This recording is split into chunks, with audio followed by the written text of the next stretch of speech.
All right. Hello, and welcome to the Assessment Alchemist, the podcast where we transform the daunting world of assessments into a journey of empowerment and achievement for educators and students alike. I'm Tina Wiles, your guide in this conquest to tackle test anxiety and unlock the secrets of effective test preparation. So let's dive into today's topic and discover how we can turn educational challenges into opportunities for growth and success. Welcome to the Assessment Alchemist. And I am so excited to introduce our guest today. We have Carrie Redmond. There we go. The principal of Harmony Science Academy, Grand Prairie. And I'm so excited. Like we've talked a little bit already, and we're going to dive into culture today because the culture that's created in a school can make or break those assessment scores. So, welcome, Dr. Carrie. Thank you so much for having me. It's a pleasure to be here. Um, so, you have been in education for quite a while, right? been around the block. Yes, yes, So, almost 30 years I've been in oh my education. God, bless you. Can you share a little bit about your journey in education? Yes, so I've actually served in both, I started off in private school for students with delays and disabilities. And then I ended up going into a traditional public school setting and have for the last decade been in charter schools. And that's where I've done my administrative experience too. So it's kind of all, when you think of education, you think of those three settings, either public or private or charter. And the setting I'm in now, Harmony Public Schools, is the largest open enrollment public charter school in the state of Texas, and we have a STEM focus, and we have about 64 campuses throughout the state, and I'm in the North Texas region. Awesome. And STEM is near and dear to my heart since since my degree's in engineering. So Well, there getting you that go. There you go. exactly. Getting that STEM education in there early, right? K through 8. It's where that love for it starts. Yes, it's amazing what these kids can do in their classes, and so yeah, I'm excited to see that we don't even know what they're going to be doing in their careers, Oh, right? At this point, absolutely. we can't even imagine what they're going to be doing. Absolutely. I know. I was at something recently where I was talking to some people that had graduated from college in like 2015, 2016. And I was saying something about when I went to college in 93, that what it was like with computers. And they were looking at me like I'm so old. And I'm like, you just don't understand how much technology has come. And what you assume it was like, right? Like it's just crazy. Um, and then you said you started off in the or to private schools with the like high needs right population. So you earned your angel wings like just starting out in education even. That's um, the population that's near and dear to my heart, right? Those are our most vulnerable citizens, and they need the most help, and so that has been my pleasure and kind of the piece of my heart that I hold the closest. And you see that, they're everywhere. But the school I worked in was specialized. These children were not being successful in public school. A lot of them had a lot of psychological issues too, and they might have been going into or coming out of residential treatment centers. And so that was back in the 90s when there was, kind of a push for that kind of treatment. You don't see them so much today. Yeah.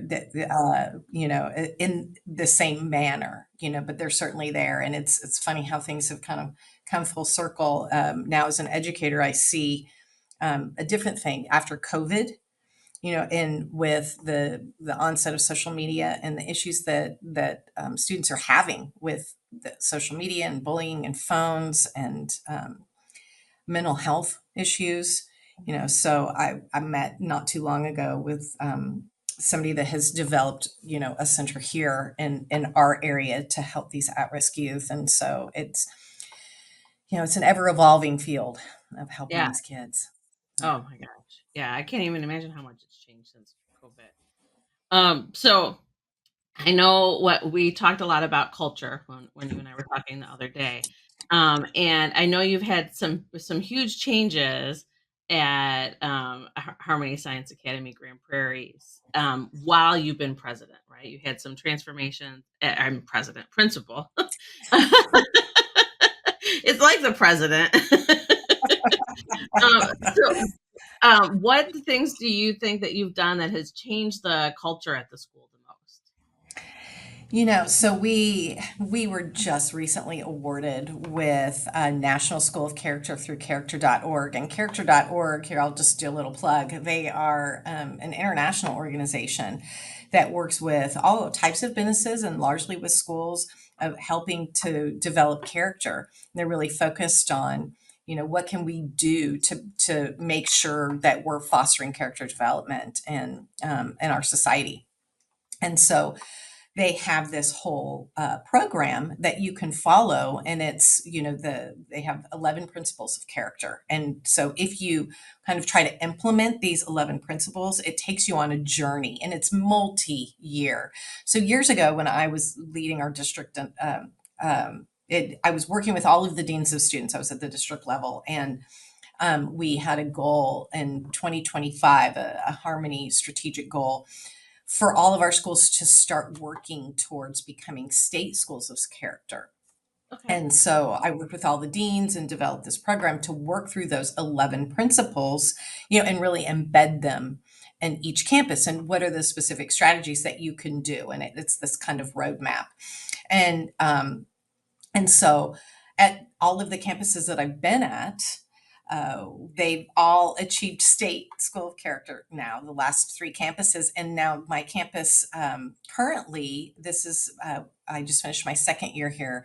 And I had worked with the prior dean in getting this going. And this year we achieved not only state, but we achieved national school of character. And it's just amazing. It's quite a feather in our cap. And we're so, so proud. And it's a collective effort. It's everybody has to be invested in this process to make it work. That's amazing. And so as you're implementing these 11 character traits, or what is The it? principles, the Principles, principles of character. Mhm. I have a problem with that word today for some reason. Um, so as you go through the process of doing that, is that where you see like culture part changing within your school as you're implementing Yes, I them? mean, absolutely. I mean, really, the whole big picture is creating a space where everybody belongs, and everybody feels like they're a part of something bigger than themselves. And so a lot of the work centers around core values. And so as a campus, you identify what your core values are. And here at Harmony Science Academy, ours spell heart.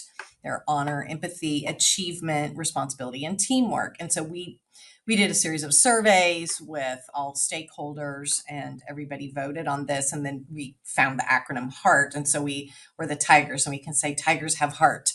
And I love it. we, yeah. And so, we all have that in our signatures. And along with this, we developed a house system. So a la Harry Potter. And it's kind of modeled after Ron Clark. So if you're in the field of education, you've probably heard of Ron Clark. There's actually a movie, The Ron Clark Story.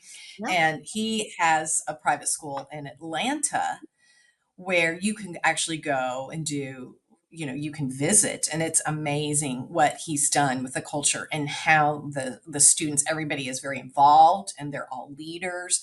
And that just bleeds over into all of the academics because they're so engaged and so invested in the school, and they feel like they belong and they have a part and something to say about it here. So they utilize a house system Okay. like the Harry Potter. And so we have our house system modeled after, they're named after our core values, but the names of the houses are that core value in the most prevalent languages that are spoken on our campus. We have a very diverse campus. And so heart, the house name for heart is Heshima, which is honor in Swahili. We have Okay. empatia, which is empathy in Spanish. Achievement is CD in Gujarati. It's an Indian language. Uh, Responsibility is Mazliya, and that's Arabic. And then teamwork is Shishepo, and that is Yoruba, and that's another African language. And so those are the five, aside from English, of course, but those are the Right. five most prominent languages spoken. And what that has done, it really helps those families, identify and we help celebrate their culture. And so that really forms the basis of everything that we do. And, the principles start off with, well, the core values are identified and embedded into the school culture, right? And then it just goes on and on through, there's uh, the the campus has a loving and kind environment, or has service, or service work, and there, it goes into academics and restorative discipline practices, like everything. There's an intrinsic value of doing the right thing, so we really focus on restorative discipline, and versus consequential. And then, of course, you have shared leadership. So all of these are part of the core, or of those 11 principles. And then you just do all of the things that will show evidence that you have implemented these. And it's a years long journey. And throughout this journey in embedding all of these practices, I mean, it really works. Yeah. It really works because the teachers are all in, they're invested, the students are all invested. The house, everything that we do comes back to fun, friendly competitions with the house. The students earn positive behavior points by showing their core values, and they earn points through that. And then there's a house competition, with the points. And it all comes down to that. We have pep rallies and, talent show contests and things of that nature with both the students and the staff alike, because the staff are in the houses as well. And that's really helped us develop our shared leadership with not only the staff, but with the students. We have house leaders that do a Okay. lot of service on our campus. And being that we have 10 grade levels from pre-K to 8, our house leaders that are the older students, they do a lot with helping the younger ones. And so it just is, it really makes it a home and a place where everybody comes and is welcomed. It just sounds like a home. It doesn't sound like a school. It sounds like a home. Yeah, Yes. with And the yeah. our Oh, no, go ahead, oh, I'm sorry. sorry. It's there's I think there's a little bit of a delay. So, yeah, Yeah. it's with working with our population. We have about 88% of our families are economically disadvantaged, and we have a highly mobile population. And so there's our high mobility rate. And so we don't end up with the same students that start. So it's really important that once they come in, they're welcomed in, and then they feel a part if they're coming in mid-year, or, but when students arrive on campus in the morning, we have staff strategically placed throughout the school to welcome them as they enter the building. And so once they arrive, there's someone there to greet them. Good morning, welcome, so glad you're here. And then in the hallway on their way to get breakfast, good morning, welcome, so glad you're here. How are you today?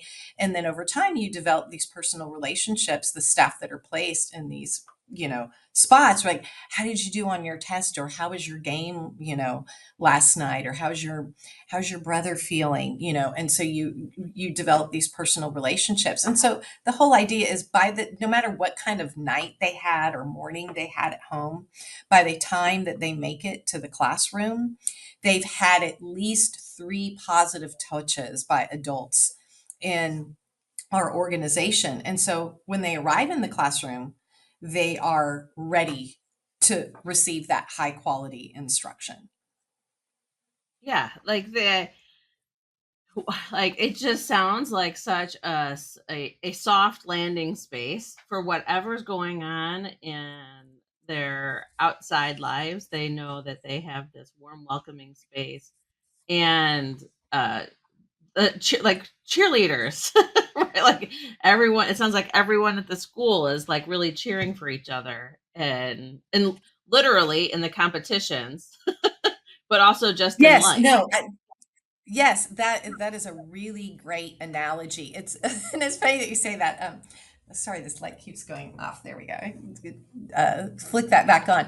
But our pre-K class. So this was in April. They did a transportation unit, and they all made these projects of some sort of a transportation vehicle, right? And they came in and they had to make it out of recycled materials at home, and they brought them in. It was a big deal. And so the pre-K teachers wanted to do a parade. And so we lined up all of the other students around outside of their classrooms and in the hall. And we made this whole pathway for them to go. And it was so heartwarming how wonderful the students were, that cheering for them as they went by in their little cars and boats and trains, and you know and that even like the middle school students were some of the biggest cheerleaders for the little pre-K students, Oh and then my they god, also go and I help. have goosebumps. I have goosebumps. I That's know, amazing. just the video is just amazing, to see how excited they were for the little ones, and it made them really feel good. Oh, and so obviously I know you like everyone has like bought in, and the teachers, the students, but the parents also have like bought into this. Like I can first of all having the names of the houses be in the different languages to make families from around the world feel included. But you've seen quite a bit of growth in your PTO as well, haven't you? Yes, when I came on 2 years ago, when our team came on, we had two PTO members, two. And this past year, it grew to 45. And that is that, we did a number of things to help this. I mean, number one, we were very strategic about parent events throughout we had something each month that would bring parents up on campus, whether it was a coffee with the principal, or pastries with parents or with grandparents, or a counselor chat. And so we were strategic about not only the time that we did that, but who was going to be speaking and what topics. We had parent academies where we did high interest topics, and really just we talked to the parents, like, what is of interest to you, what is it that you want to do, and what can we do, how do you want to be involved. And we assigned a PTO liaison who kind of coordinated these events, and we asked them to come and help with the big events that we have throughout the year. We have a big fall festival, we have a middle school dance, and like a whole winter wonderland thing, and then our STEM fest and science fair. And then in the spring we have what we call a passport night, and that's where each classroom adopts a different culture, and the parents get completely involved. They come in their dress, they bring their items and that represent their culture and stuff from home, and then they cook food.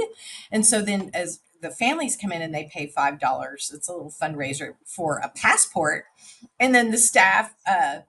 The administrative staff, we're like the flight attendants, right, of the school. We escort them through, and they have their passports, and they go on their journey, and they get their passport stamped in each classroom. And then the students all do projects about the country that they've adopted, and you can go in there and try the food. And it's just amazing what these parents did with bringing in the clothing and the items, the cultural items, and making all of the food. And so it's an amazing turnout. But yeah, the PTO really grew. And I think once parents felt that we were making a real effort, that we wanted them there, that in whatever capacity they could be there, and that we were trying to arrange the times, that if they had to work all day, if they're working two jobs, there were different times that they could come and be involved. So it's really just, putting it out there and seeing what is important to them. Well, at the very beginning, I held a meeting, a coffee with the principal, and introduced myself and talked about our goals and the Yeah. vision for the school, and asked them what was important to them, and they just wanted frequent communication, and they were very concerned about safety. And so this was, a couple years ago, and it was just 2 years out from COVID, but with all the school safety things. And so again, we've just been very strategic about our communication and inviting the parents and involving them and giving them opportunities, and then communicating everything that we do to keep the students safe. So it's been a fantastic transformation that we couldn't have done without everybody's involvement. Yeah. And then the the transformation that you've seen in culture has like bled over into the assessments as well, right? Because like once kids are feeling all of that support and like I said, that warm landing spot, no matter what's going on, they're set up for learning in the classroom. And you saw quite a bit of growth in their math scores, right? Yes, and so we, of course, we're in the state of Texas, so we do STAR, the State of Texas Academic Readiness, right? Exams. And so those are, what they take, math and reading and science and from grades 3 through 8. And then they have end of course assessments in high school. And they have similar things in all states. So those are the state assessments. But we also do this national standardized exam called the Northwest Education Association, or NWEA MAP, Measures of Academic Progress. And so that's a growth measure, and we focus a lot on that here. And how our culture has really impacted student growth on the MAP assessments is that, again, kind of like I said before, when you have these positive behavioral interventions and school-wide expectations that are all set up, and students have a positive experience all through the hallways, it's not chaos that they go in between classes and then they're bumped and jostled and bullied, right? By the time they make it to class, they are ready to receive that high quality instruction, and they know that their teachers care, and the teachers are doing their best to make relationships with them and greet them at the door. And then once they're in there, they can really talk about, what do these assessments mean? And because they're done on the computer. And so if you don't involve the student and invest them in their own performance, then they don't care. And they'll just click buttons and click through it just to get Yep. done with it. Like, this is boring. Okay, I don't care. I don't care. I don't care. But instead, what they do is the teachers have individual conferences with the students and say, okay, here has been your last few assessments in math and reading on this MAP exam. And we do it in the fall and then in the spring, um, or in the fall and the winter at the end of January. And then they usually do the state assessments in the spring, but for the younger grades, they do the MAP again at the end of, in May. And so that gives a growth measure, right? For the majority of grades from, September to January or February. And so we talked to them about, hey, what is it that you want to do? Oh, okay, yeah, you're really looking forward to being in fifth grade and doing these things. And so, okay, that means in fourth grade, you have to learn these skills. These are the important skills to know so that you can be successful in the future. Right. And if this is what you want to do, we kind of work backwards. Okay, well, then these are Yeah. the things that you need to learn. And here's where you are now. And this is what your projected growth should be. And so it doesn't matter really where a kid is performing if they're typically, if they're low. We can Yeah. say you don't have to be here to be successful. We're just going to focus on your personal growth. And here Yeah. is your goal. So it's individualized. And so the focus there is more on growth versus just achievement. Like, For oh, sure. you Yeah. failed or did not meet or meet, it's here's where you are now. And this is what we expect, that over these next 6 months, you're going to grow this much. So here's the number, here's the level that you're going for. They call it a RIT score. So it's like, here's the score that we're going for. Okay, so you're going to do your best. Here's the strategies. I believe in you, and making sure that it's very positive experience. And so at the end of the day, by adopting these methods of having students feel like they belong, they're ready to receive this instruction, they have a relationship with their teacher, and then they individualize their growth goals. so they're not comparing themselves against everybody else in the class, or they're looking at their own personal growth goal, and that's really helped with that focus on, and it's translated to huge gains in our Yeah. campus. Yeah, I could see why, because they're bought in. It's not about what your score is, it's about how you're growing. And that "I believe in you" conversation, with knowing that someone's there and cheering them on. I've seen in adults that can make the difference in in how they're scoring on exams, right? It's that confidence when you go into a test that really, I think, is the deciding factor on how things go. Um, We all need cheerleaders. exactly, exactly. So, um, I know we talked a lot about your school, and if you're not comfortable with this part, I'll go ahead and cut it out of the recording. But are you interested in talking about what your next steps in your educational journey is, or your journey in the Yes. educational world? Yeah. Yes. So actually, I have, I'm about to retire from public education. And so this fall, I will be moving to Texas Wesleyan University, where I will be an assistant professor of education. And I'll be teaching both undergraduate and graduate courses. And I'm really, really excited for this kind of stage three here of my career. I'm really looking forward to bringing my wealth of experience in public education and leadership, and talking to and preparing our next teachers. I mean, we all know there's a huge teacher shortage there, and it's a very stressful environment, and when we don't see that teachers are prepared well, then they leave. A huge percentage of them leave within the first year, even more leave within 3 and then 5 years. And it's the same for leaders, right? Most principals don't last more than 3 years. And so it is just, it's very stressful. There are a lot of demands, and it's not getting any easier with all of the things from decreased funding to attendance issues and school safety and student social emotional well-being.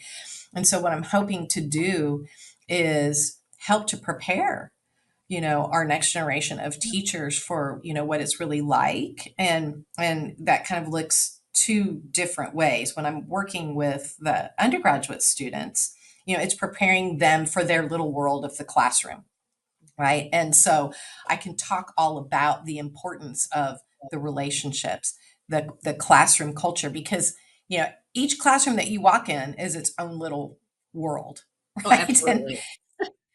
and that's created by the teacher, and so it's how much, I can really talk about the importance of routines and procedures, and greeting students at the door, and developing personal relationships with them, and having them very clear expectations so that students know exactly what's being asked of them, and being very engaging in their lessons. And so that whole classroom environment and positive culture, is what I hope to really stress. Because a lot of, when you're going through school, you're reading about, oh, how do you make a lesson plan, and Right. how do you use this curriculum, and all of that is very important, of course, to teaching. But if students don't know what's expected of them, and if they don't feel like they belong, and there's not clearly defined routines and procedures, it's not going to matter what you're teaching. No. Those And those are the first things that matter. Yeah. yeah, and I think all that other stuff is what contributes to, people leaving in the first year or 3 years or 5 years of their careers, right? It's not the actual sharing of the knowledge, it's all of the stuff that's going on in the classroom and being able to Right. I mean, all the research shows that teachers don't leave a school, for, or change schools for money. yeah. Right. They do it because of, they don't feel like they have a voice, or it's a negative culture, And so those are the things that matter. And so when teachers feel like they belong and they feel like their voice matters and they can be a part of the decision making process, and all of that goes into the work that I'm doing with the graduate students, right? And so the graduate students are all educators now, and they are getting their master's degree or ed.ds, right, or their doctorate in